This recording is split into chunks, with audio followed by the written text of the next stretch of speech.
নমস্কার, আমি সৌমিত্র। প্রাইম জলপাইগুড়িতে আপনাদের স্বাগত।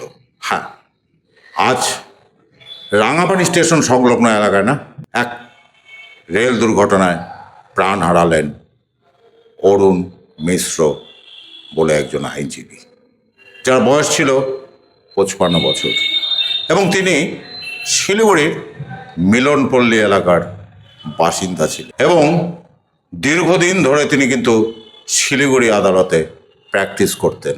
আদালতে প্র্যাকটিসের সাথে সাথে তিনি শিলিগুড়ি বার অ্যাসোসিয়েশনের সহসভাপতির কাজও অতিবাহিত করেছেন। পুলিশ সূত্রে খবর, সেদিন সকালবেলা তিনি আদালতে যাওয়ার রাস্তা থেকে ওই রাঙাপানি স্টেশনের ওদিকে চলে যান, আর সেখানেই দ্রুতগামী ট্রেনের সাথে ধাক্কা লাগে তার এবং সেখানেই মৃত্যু হয়।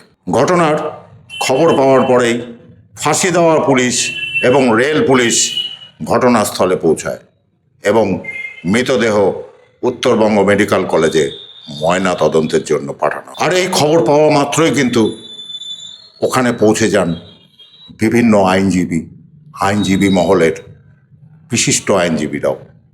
শোকে স্তব্ধ হয়ে যায় পরিবারের মানুষরাও, কারণ আইনজীবীরা বলছেন তিনি কিন্তু খুব ভালো আইনজীবী ছিলেন এবং দীর্ঘদিন ধরে তিনি এই আইন পেশায় যুক্ত হয়ে অনেক আইনের কাজ করেছেন। তবে কি কারণে এমন ঘটনা উঠল, সেটা কিন্তু সেই ঘটনা নিয়ে তদন্ত করছে পুলিশ। চাঞ্চল্য ছড়িয়েছে আইনজীবী মহলে এবং তার পরিবারও চিন্তা করছে কেন এরকম একটা ঘটনা ঘটে গেল। আইনজীবী মহলে কিন্তু শোকের ছায়া নেমে এসেছে শিলিগুড়ি। অ্যাকচুয়ালি ও আমাদের বারের সদস্য এবং ওর আরেকটা পরিচয় আছে, সে হলো সরকারি উকিল আন্ডার পস্কো অ্যাক্ট। আমরা সকালে খবরটা পাই, ন্যাচারালি আমরা এটা আমাদের ধারণার বাইরে।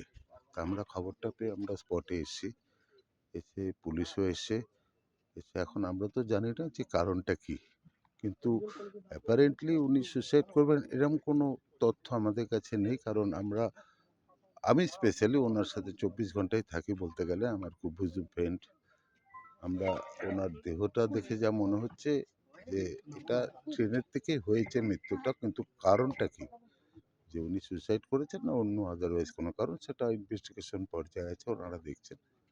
তবে আমরা বলতে পারি, আমিও ব্যক্তিগতভাবে বলতে পারি যে অরুণ মিশ্রা যে স্বভাবের ছিল, যে নম্র স্বভাবের, সর্বদা হাসি, ওনার পক্ষে সুসাইড করাটা আমরা মেনে নিতে পারছি না। আমার মনে হয় না it's a case of suicide.